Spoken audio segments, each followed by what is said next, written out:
লড়াই চলছে, আন্দোলন চলছে, ইনকলাব জিন্দাবাদ, বামফ্রন্ট গ্রেফতার,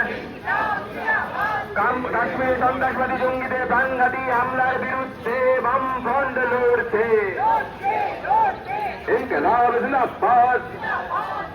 কাশ্মীরে সন্ত্রাসবাদী জঙ্গি প্রাণঘাতী হামলার বিরুদ্ধে ধর্ম জাতি নির্বিশেষে সমস্ত মানুষ এক হন। অবিলম্বে খুনি জঙ্গিদের গ্রেফতারের শাস্তির দাবিতে সমস্ত মানুষ এক হন।